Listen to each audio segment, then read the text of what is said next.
Haleluya. Amin. Amin. Silakan duduk Ibu-ibu. Tema daripada khotbah pada hari ini adalah wanita yang berkelimpahan. Arti kelimpahan adalah melebihi kebutuhan kita. Kita semua mempunyai kebutuhan. Kalau dikatakan kita berkelimpahan hidup kita, berarti melebihi semua kebutuhan kita.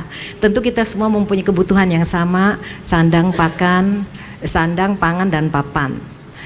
Kalau Tuhan memberikan kepada kita berkelimpahan, berarti melebihi itu semua. Puji Tuhan. Kita perlu hikmat untuk hidup berkelimpahan. Kalau kita kurang hikmat, kita tidak bisa hidup berkelimpahan. Walaupun orang tua kita hidupnya berkelimpahan, orang tua kita bisa meninggalkan harta yang banyak sekali. Orang bilang, wah 7 keturunan tidak habis. Tapi kalau kita tidak mempunyai hikmat, tidak takut Tuhan, semua itu orang tua kita belum meninggal aja, dikit-dikit udah habis. Kita punya banyak hutang. Tahu-taunya nanti disita semua harta daripada orang tua kita. Jadi kita tidak bisa tanpa andalkan Tuhan.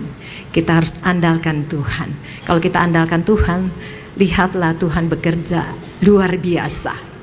Lebih daripada harta karun atau harta warisan yang orang tua kita siapkan buat kita. Kita punya latar belakang tidak sama, tetapi kita mempunyai Tuhan yang sama, yaitu pemberi berkat, pemberi hidup berkelimpahan. Kita mau baca Amsal 9 ayat 10. Permulaan hikmat adalah takut akan Tuhan, dan mengenal yang maha kuasa adalah pengertian. Kita harus takut Tuhan. Lebih dahsyat lagi ayat ada di Mazmur 111 ayat 10. Mazmur 111 ayat 10. Permulaan hikmat adalah takut akan Tuhan. Semua orang yang melakukannya berakal budi yang baik. Puji-pujiannya tetap untuk selamanya. Kita dapat 3 hal di dalam Mazmur 111 ayat 10. Yang pertama, kita ini perlu hikmat, kita harus takut Tuhan. Jadi yang pertama, kita harus takut Tuhan. Kalau kita takut Tuhan, tentunya kita tidak suka kejahatan, kita juga tidak suka akan dosa. Saya tidak perlu uraikan di sini kejahatan itu seperti apa, dosa itu seperti apa, karena kita semua sudah mengerti kejahatan dan dosa. Anak yang umur 10 tahun pun sudah tahu apa itu jahat, apa itu dosa. Kita kan sudah ada yang sudah tahap kedua kan, umur 10 tahun. Saya udah tahap kedua, umur lebih daripada 10 tahun, ya. Banyak orang tanya saya, Bu, umur berapa sih, Bu? Kok nggak tua-tua? Tadi sebelum ibadah mulai juga, Bu, umur berapa sih? Kok nggak tua-tua? 13. Bingung, yang bener 13. Ya 120 dibagi 2 kan 60. Nah kalau 61 berarti umurnya 1 tahun, bukan 16, kebesaran ya. Jadi kita harus takut Tuhan. Kalau kita takut Tuhan, pasti kita tidak suka kejahatan dan tidak suka berbuat dosa. Kita akan selalu berbuat yang baik, dan kita pasti berdoa senantiasa. Kalau kita takut Tuhan, pasti kita banyak berdoa, banyak minta pertolongan Tuhan. Pasti kita juga percaya bahwa Tuhan berkuasa. Ketika kita berdoa, kuasa Tuhan melebihi kekuatan kita. Kuasa Tuhan melebihi berkat-berkat yang orang tua kita siapkan buat kita. Kita pun akan mencintai firman Tuhan. Kita akan suka, kita akan baca Alkitab setiap saat. Berdoa, baca Alkitab, menjauhi kejahatan. Karena inilah yang Tuhan inginkan kepada kita. Kita akan berkelimpahan hingga anak-anak kita dan cucu-cucu kita. Ini bukan kata saya, kata Alkitab. Mazmur 37 ayat 25. Dahulu aku muda, sekarang telah menjadi tua, tetapi tidak pernah kulihat orang benar ditinggalkan atau anak cucunya meminta-minta roti. Luar biasa firman Tuhan ini. Kata Daud, Dulu aku masih muda, waktu membuat Mazmur 37, dia sudah mulai tua. Dia melihat orang yang takut Tuhan, anak-anaknya, cucu-cucunya tidak akan meminta roti. Jadi tidak akan meminta sedekah. Biarlah kita, wanita yang berkelimpahan, kita harus takut Tuhan. Banyak berdoa, banyak baca Alkitab, tidak suka kejahatan, tidak suka hal-hal yang dosa itu. Di dalam Mazmur, di dalam Amsal 13 ayat 22, orang baik meninggalkan warisan bagi anak cucunya, tetapi kekayaan orang berdosa disimpan bagi orang benar. Sayang ya, kalau kita sudah setengah mati cari uang, lalu kita menjadi orang kaya, tapi kita tidak takut Tuhan. Nanti kekayaan kita tidak bisa dinikmati oleh anak-anak kita dan cucu-cucu kita. Yang nikmati siapa? Ayo, Amsal 13 ayat 22. Orang baik meninggalkan warisan bagi anak cucunya, tetapi kekayaan orang berdosa disimpan bagi orang benar. Jadi mulai hari ini kita jangan lagi ya berbuat dosa ya. Capek kita ngumpulin uang dari muda sampai usia segini, tahu-tahu kekayaan kita tidak bisa dinikmati oleh anak-anak kita dan cucu-cucu kita. Sayang kan? Karena kita berbuat dosa. Jadi Tuhan melawan orang yang berbuat dosa. Jadi kekayaan itu disimpan bagi orang benar. Jadi bagi saudara-saudara yang belum ditinggalkan warisan oleh orang tua, jangan takut. Jadilah orang benar. Nanti ada kekayaan tersimpan Tuhan berikan kepada kita. Ayat firman Tuhan ini luar biasa. Kita harus percaya, jangan ragu-ragu akan firman Tuhan. Kita harus aminkan firman Tuhan. Kita harus percaya firman Tuhan. Kalau kita percaya, maka akan terjadi sesuai dengan iman kita. Yang kedua, berakal budi yang baik. Kita harus mempunyai akal budi yang baik. Seperti Mazmur 111 ayat 10, permulaan hikmat adalah takut akan Tuhan. Jadi kita tentunya sudah takut Tuhan, sudah menjauhkan kejahatan, menjauhkan dosa-dosa, dan kita harus melakukan berakal budi yang baik. Akal budi kita harus baik.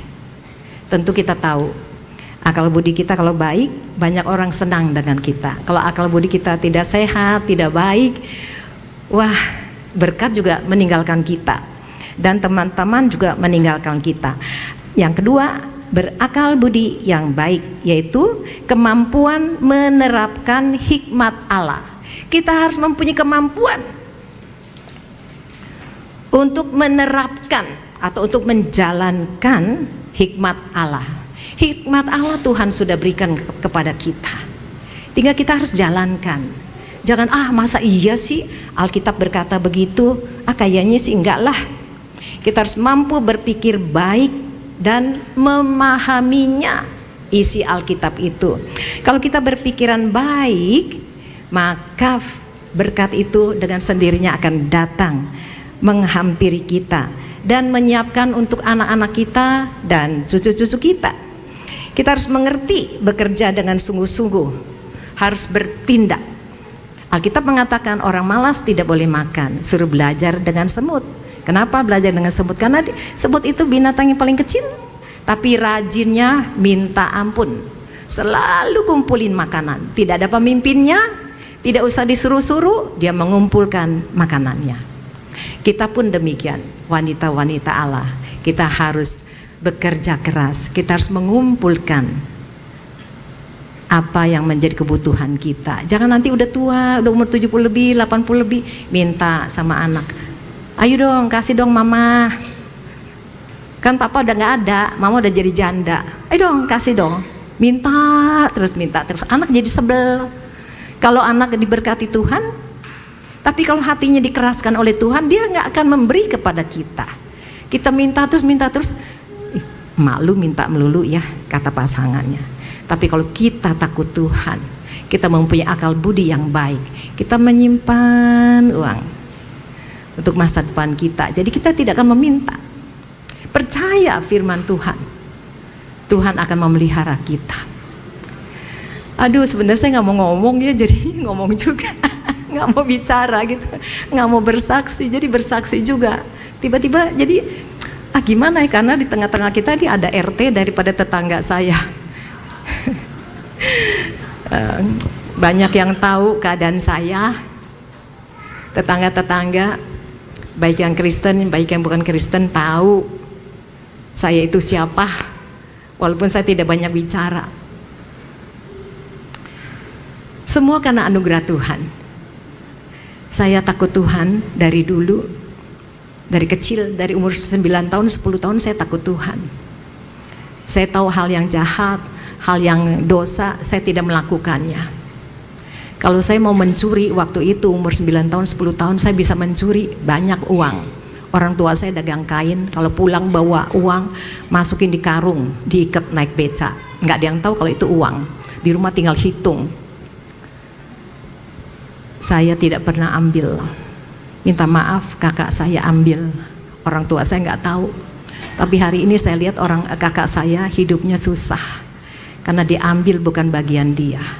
Dia mencuri daripada uang hasil dagangan orang tua saya. Saya bersyukur kepada Tuhan, dari kecil saya takut Tuhan.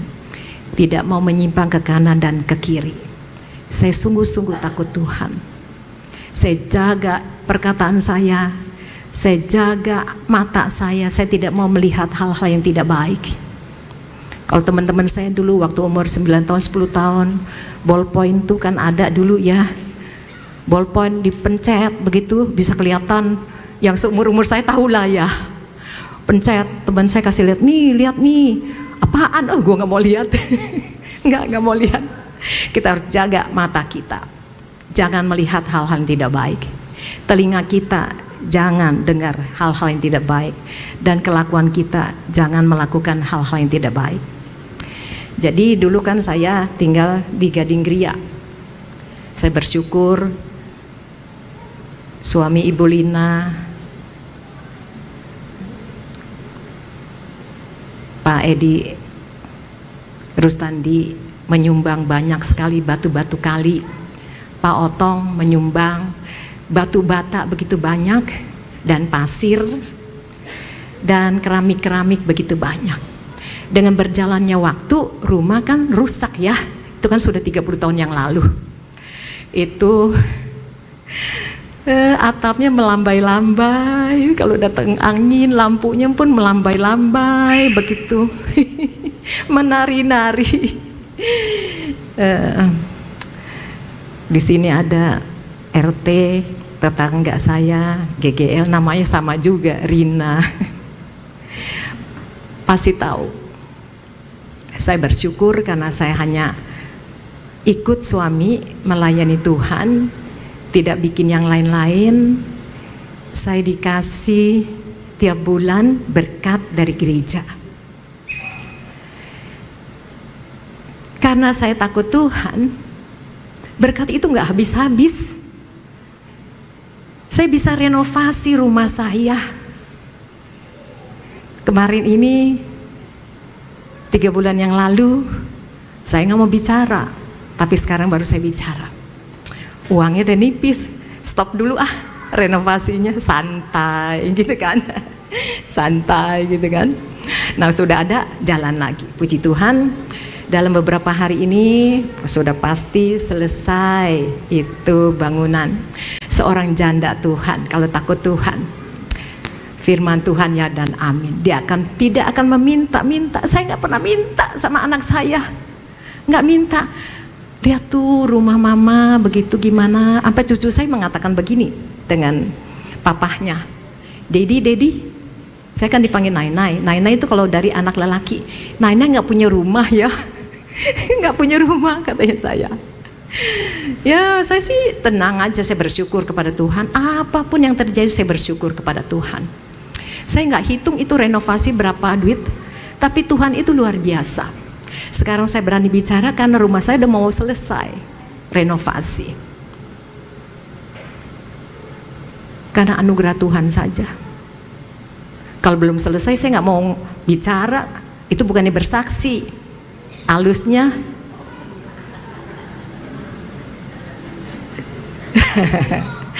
karena ini udah hampir selesai, saudara kasih juga nggak dibutuhkan.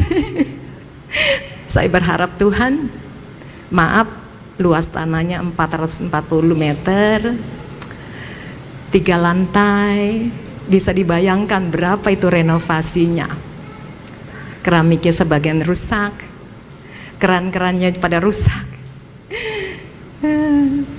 semua itu kena rayap, plafonnya kena rayap, ketiup angin neng neng neng, seperti bunyi lonceng Natal, neng neng neng. Saya hanya datang kepada Tuhan, saya katakan begini, oh ya Wiwi juga di GGL juga Wiwi.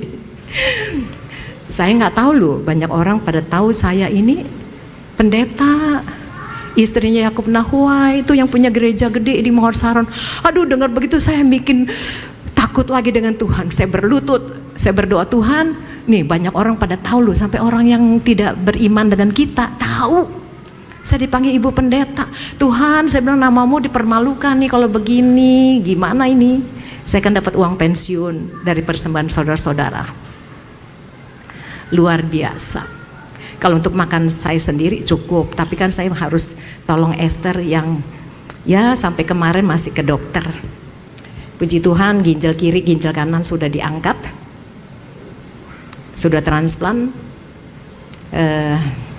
sudah tidak sakit lagi, buang air kecilnya sudah tidak berdarah.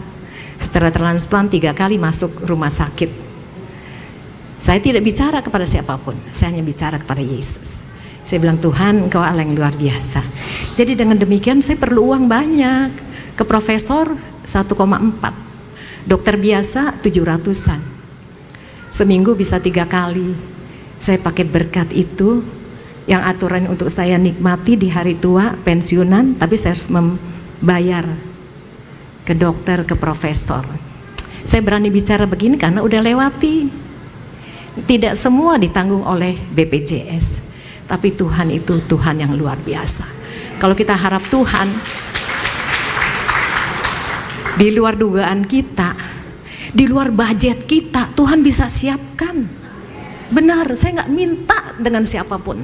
Saya tidak minta dengan anak-anak saya, dengan mantu saya. Bagi dong, nggak, diem. Saya bicara kepada Tuhan. Selalu saya bilang, Tuhan, semua orang tahu nih, ini rumah pendeta. Istrinya Yakub Nahua itu yang punya gereja gede di Mawar Saron. Saya bilang, Tuhan, kalau Tuhan nggak bantu saya, renovasi nggak selesai, yang malu Tuhan. Yang malu Tuhan, bukan saya. Begitu aja saya. Kalau mau nangis, saya nangis di pohon pisang. Sebelahnya itu rumah mama saya, udah rusak. Jadi tanam pohon pisang dari dulu. Jadi saya ke situ aja nangis. Jadi rumah mama saya 120 meter. Kalau digabung jadi hampir 600 meter. Lihat Tuhan tuh luar biasa. Jadi kita jangan harap manusia, harap firman Tuhan. Aminkan firman Tuhan. Maria, seorang perawan, Tuhan pilih rahimnya untuk mengandung Yesus. Dia berkata apa? Aku adalah hamba Tuhan. Jadilah sesuai dengan kehendaknya. Jadi kita semua adalah hamba Tuhan. Walaupun tidak ada PDP di depannya, tidak ada PDM, tidak ada pendeta seperti saya. Semua kita adalah hamba Tuhan. Maria, dia mengakui bahwa dia adalah hamba Tuhan. Jadilah sesuai dengan kehendakmu. Biar mulai hari ini kita akan berkata, aku adalah hamba Tuhan. Seperti Maria. Kita semua hamba Tuhan. Walaupun kita tidak berkhotbah, walaupun kita mungkin tidak besuk, tidak mimpi nyanyi dan lain sebagainya, kita semua adalah hamba Tuhan. Mulai hari ini kita harus belajar seperti Maria. Ketika dikunjungi oleh malaikat, dia berkata, aku adalah hamba Tuhan, jadilah sesuai dengan kehendak Tuhan. Kalau kita berkata begitu, lihatlah, tahun 2026 kita akan menjadi wanita yang hidupnya berkelimpahan. Janji Tuhan luar biasa. Kita harus percaya. Jadi kita harus berakal budi yang baik. Amsal 13 ayat 13. Siapa meremehkan firman, ia akan menanggung akibatnya. Tetapi siapa taat kepada perintah akan menerima balasan. Jadi kita harus menerima perintah daripada firman Tuhan. Kalau firman Tuhan mengajar kita jangan menyimpang ke kanan atau ke kiri, biarlah kita ikut, maka berkat kelimpahan akan menyertai kita. Bukan sampai di kita, tapi sampai di keturunan kita, bahkan beribu-ribu keturunan. Kalau kita ajarkan anak-anak kita, bukan saja 3 generasi, sampai beribu-ribu keturunan. Kalau kita takut Tuhan dan kita ajar anak-anak kita, keturunan kita untuk takut Tuhan dan berakal budi yang baik. Di dalam Amsal 13 ayat 15, akal budi yang baik mendatangkan karunia, tetapi jalan pengkhianat mencelakakan mereka. Janganlah kita menjadi pengkhianat ya. Saya percaya kita tidak ada yang menjadi pengkhianat. Pengkhianat adalah orang yang tidak setia. Biarlah mulai hari ini kita mau setia kepada Tuhan. Kita juga mau setia kepada pasangan hidup kita. Kita juga mau setia kepada anak-anak kita.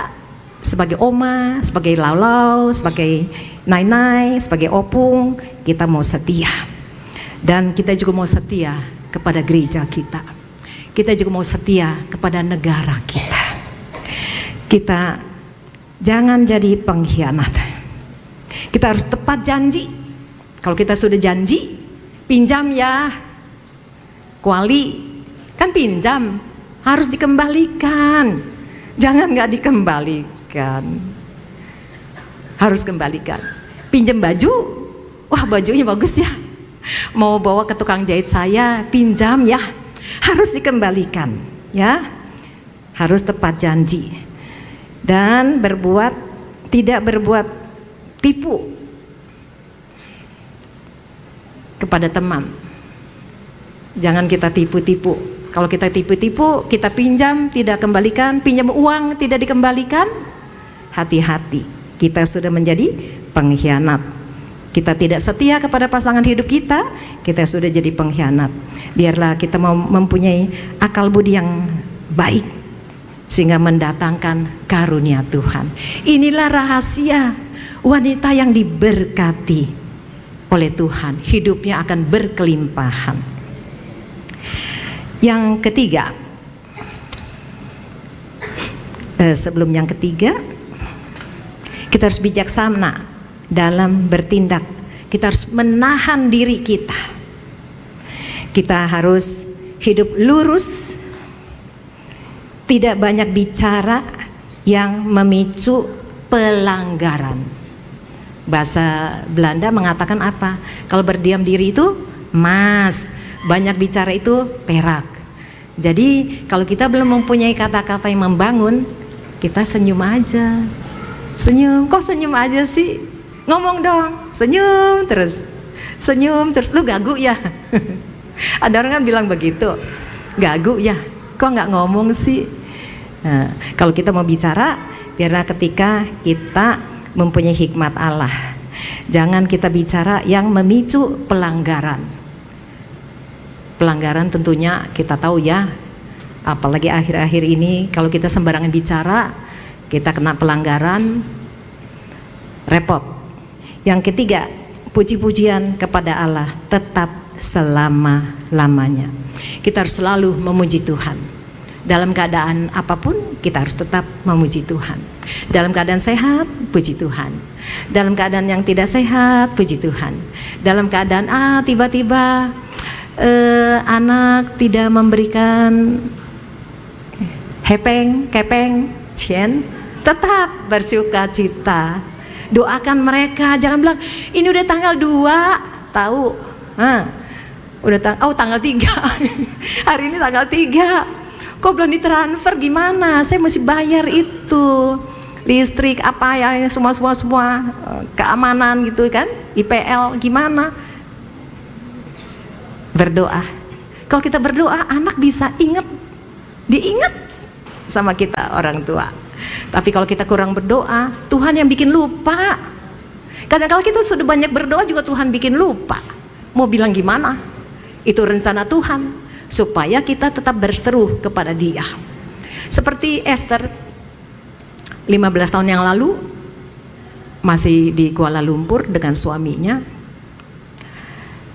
sakit tidak sembuh-sembuh, maaf, buang air kecilnya sehari bisa 100 kali lebih, ada darah. Di Amerika tidak didapatkan itu penyakit apa. Dari hamil mengandung anak kedua sudah begitu, dikirainnya ya bawaan anak begitu. Tahu-taunya ginjalnya kiri kanan, saluran kemih dan kantong kemih digigit oleh kuman TBC. Dokter kasih obat 3 bulan nggak sembuh, kasih lagi nggak sembuh. Lalu ditanya keluarga ada yang TBC nggak? Bilangnya nggak ada. Padahal ada. Anak yang saya asuh dari umur 6 bulan TBC, nggak mau makan obat. Anaknya 2 dari suami pertama tertular. Pak Yakub pun tertular di paru-paru. Pendeta Yohanes di kelenjar getah bening. Esther yang paling berat di ginjal kiri kanan, saluran kemih kiri kanan, kantong kemih. Ya, mau bilang apa? Dokter tanya ada yang TBC nggak di rumah? Tidak ada, bilangnya Esther. Padahal kan dia tahu.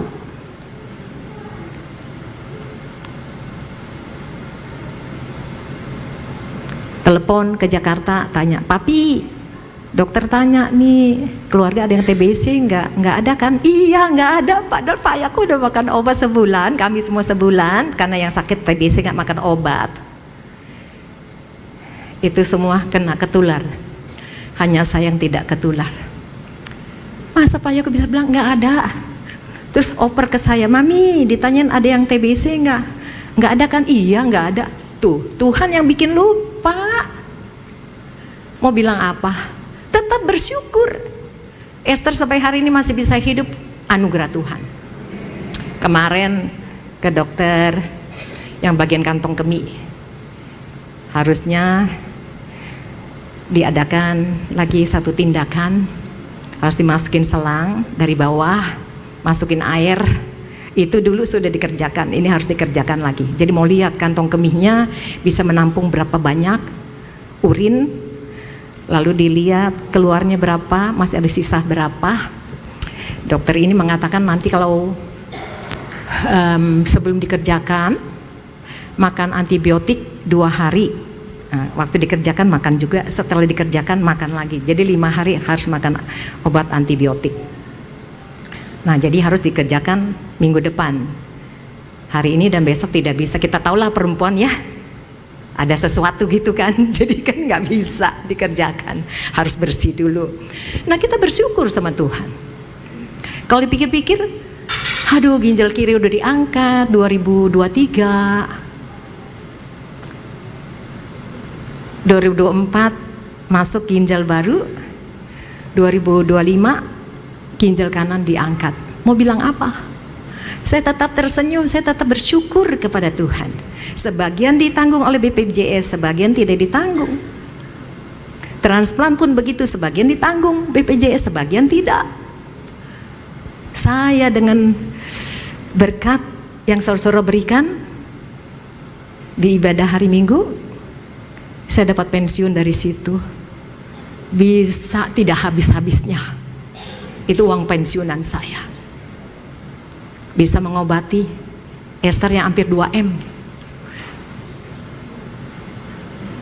Itu kebesaran Tuhan. Tuhan itu luar biasa.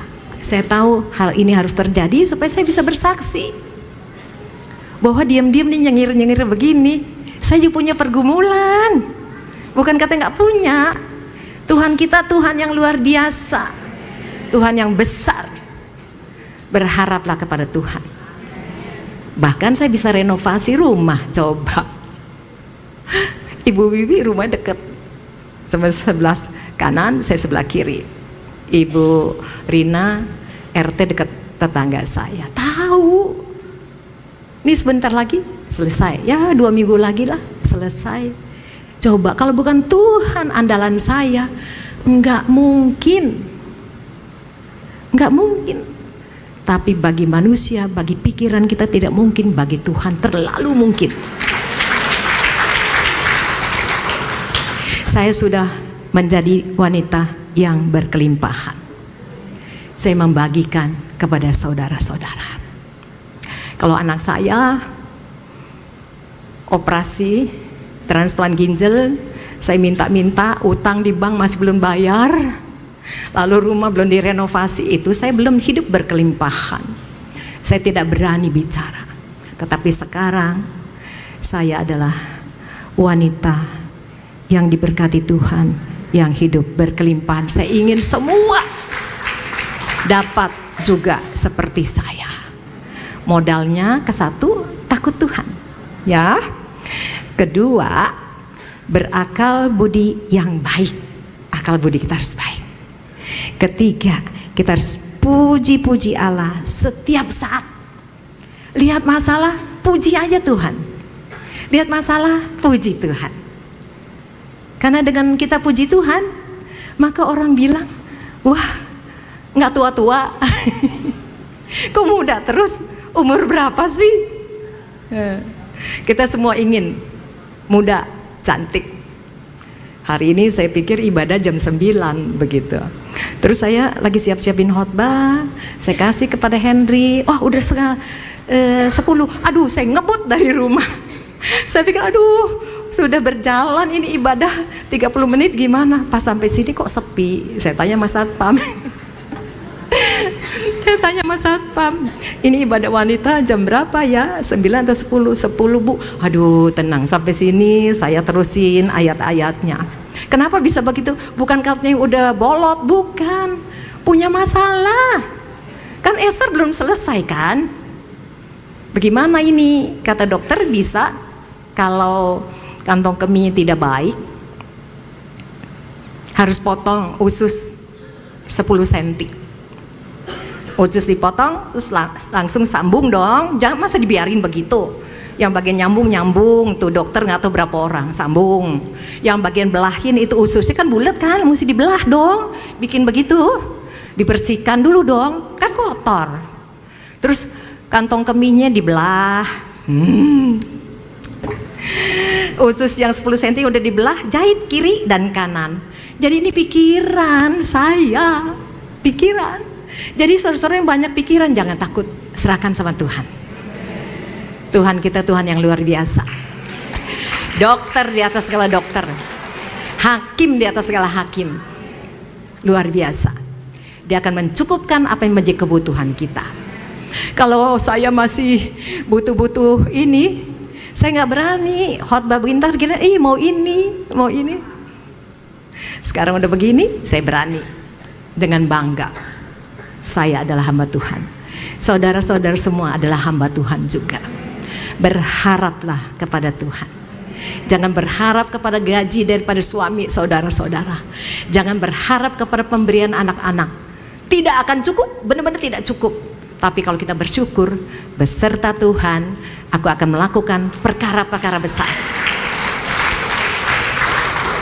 Maka perkara-perkara besar kita sanggup kerjakan. Sehingga orang bilang, aduh luar biasa ya. Luar biasa ibu-ibu, wanita, Bethel, Mawar Saron, luar biasa. Terimalah berkat daripada Tuhan. Jadilah wanita yang berkelimpahan dan memberikan warisan kepada anak-anak dan cucu-cucu kita. Hati kita harus tenang. Hati kita tenang, kita bisa berdoa.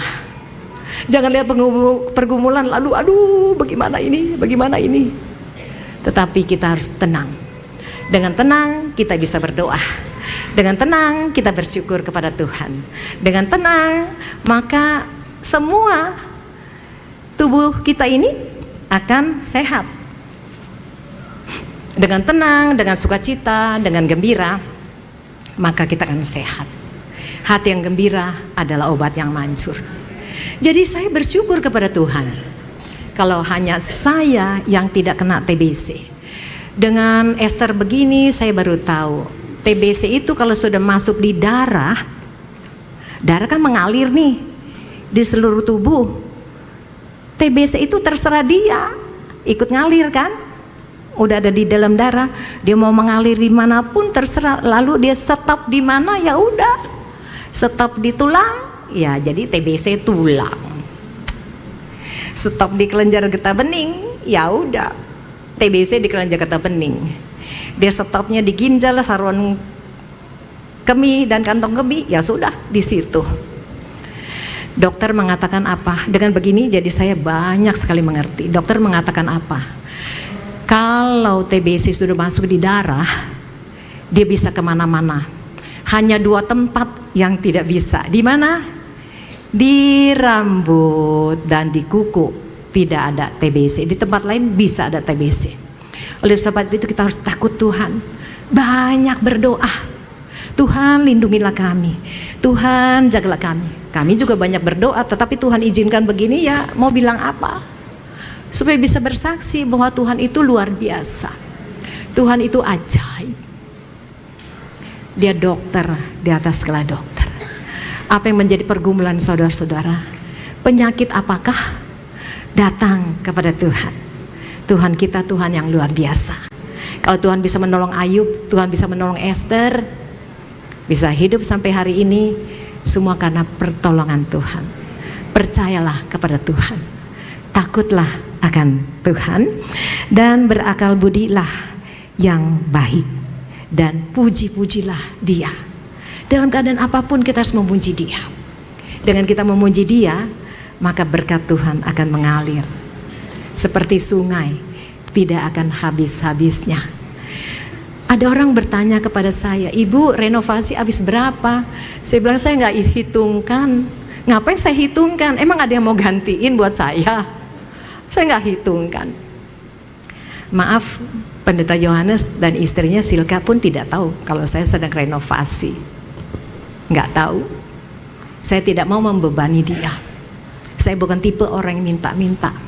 Walaupun saya yang melahirkan dia, saya tidak minta. Seperak pun tidak bantu renovasi rumah. Walaupun anaknya berkata, Dedi, Nai nggak punya rumah ya. Saya tetap sukacita, tetap gembira, tenang, tenang. Ada kepeng-hepeng, cien, jalan, nggak ada, stop. Ada lagi jalan. Nah ini ya mungkin seminggu lagi kelar, udah. Puji Tuhan. Jadi jangan takut ya. Pergumulan apapun, harap Tuhan. Hidup berkelimpahan, bukan saja di dalam kami dan pasangan kami, tetapi kami juga ingin anak-anak kami, cucu-cucu kami, bahkan sampai beribu-ribu keturunan hidup berkelimpahan. Ajarlah kami Tuhan untuk takut akan firman Tuhan, takut akan Engkau ya Tuhan, melakukan kehendak-Mu Tuhan. Dan ajarlah kami Tuhan untuk berakal budi yang baik, dan ajar kami Tuhan untuk selalu bersyukur, menaikkan puji-pujian untuk kebesaran-Mu Tuhan. Terima kasih Tuhan, terima kasih. Engkau tolong Tuhan bagi umat-Mu Tuhan. Mungkin ada yang sakit, biar Engkau nyatakan kuasa-Mu Tuhan. Engkau dokter di atas segala dokter. Engkau sanggup menyembuhkannya Tuhan. Kalau Ayub Engkau dapat sembuhkan, biar Engkau juga sembuhkan umat-Mu Tuhan yang mendengarkan firman-Mu Tuhan pada pagi hari ini. Engkau sembuhkan Tuhan. Mungkin keluarga besar ada yang sakit, Tuhan juga nyatakan kuasa-Mu Tuhan. Sembuhkanlah ya Tuhan. Bagi Engkau tidak ada perkara yang mustahil. Engkau juga tolong Tuhan bagi anak-anak kami semua ya Bapa. Biar anak-anak ini juga Tuhan adalah anak-anak yang takut akan Engkau. Mereka pun adalah hamba-hamba Tuhan. Ya Yesus, Engkau pelihara mereka, Engkau jaga mereka. Yang masih sekolah Tuhan berkati, yang sudah kuliah Tuhan juga berkati, yang sudah selesai kuliah pada tahun ini akan mencari pekerjaan atau usaha, biar Engkau tempatkan mereka di tengah-tengah masyarakat dengan kedudukan yang baik, sehingga nama-Mu Tuhan dipuji dan dimuliakan. Terima kasih Bapa, terima kasih. Berkati Tuhan kami semua yang belum mempunyai rumah, biar Engkau berikan rumah yang layak. Dalam nama Yesus, bagi Engkau tidak ada perkara yang mustahil. Ajar kami untuk takut kepadamu Tuhan. Ajarlah kami Tuhan berbudi yang baik ya Tuhan, dan memuji Engkau selalu. Maka berkat itu akan menyertai kami. Terima kasih Tuhan, terima kasih. Terima kasih Bapa, terima kasih. Biar Engkau urapi kami semua Tuhan dengan urapan yang baru. Ajar kami Tuhan untuk memperbaiki pikiran kami dan hati kami setiap saat. Biarlah hati kami Tuhan kedapatan hanya Engkau yang bertatah di dalam hati kami. Pikiran kami juga Tuhan, kami hanya memikirkan Engkau dan memikirkan hal-hal yang baik ya Bapa. Terima kasih Tuhan, terima kasih. Biar Engkau tetap berfirman kepada kami Tuhan, karena kami adalah hamba-hamba-Mu Tuhan. Seperti Maria ya Bapa, dia menyatakan dirinya dia adalah hamba-Mu Tuhan. Kami semua ini adalah hamba-Mu Tuhan. Anak-anak kami, cucu-cucu kami juga adalah hamba-Mu Tuhan. Biarlah Tuhan Kau pakai kami semua menjadi alat-Mu yang luar biasa, untuk menangkan banyak jiwa, untuk memberikan kekuatan bagi sesama kami. Dan biarlah Tuhan kami mau giat selalu di dalam pelayanan kami masing-masing yang Engkau percayakan bagi kami. Berkati negara kami, berkati kota kami, berkati Tuhan RT RW kami ya Tuhan, dan kelurahan kami. Tuhan Engkau tolong bagi ibu-ibu yang rumahnya kebanjiran. Biarlah Tuhan mereka pun tetap bersyukur kepadamu Tuhan, karena Engkau terlalu baik, Engkau luar biasa. Engkau akan menggantikan kasur yang rusak, sofa yang rusak, lemari yang rusak, pakaian yang rusak, karena bagi Engkau masih ada stok berkat. Terima kasih Tuhan, terima kasih. Ajar kami untuk selalu bersyukur kepadamu dan takut akan Engkau. Maka kami akan melihat mujizat lepas mujizat. Bukan saja Ayub yang merasakan mujizat, yang mana anak-anaknya pun Tuhan kembalikan, tidak kurang satu pun, dan berkatnya pun Tuhan kembalikan 2 kali lipat. Biar Tuhan Engkau tolong kami semua. Engkau akan berkati kami Tuhan, terutama yang kebanjiran ya Tuhan. Engkau akan kembalikan 2 kali lipat seperti Ayub. Ya Bapa, terima kasih. Terima kasih Tuhan, terima kasih. Yang sakit Tuhan sembuhkan, agar semua sehat dan dapat melayani Engkau. Terima kasih Bapa, terima kasih. Berkati gereja kami, berkati Tuhan majelis-majelis, guru-guru sekolah minggu Engkau berkati. Ketua wanita, ketua sekolah minggu, ketua pemuda-pemudi, Engkau juga berkati semua ya Tuhan. Terima kasih Yesus, terima kasih. Dalam nama Tuhan Yesus kami berdoa. Haleluya, amin. Tuhan berkati.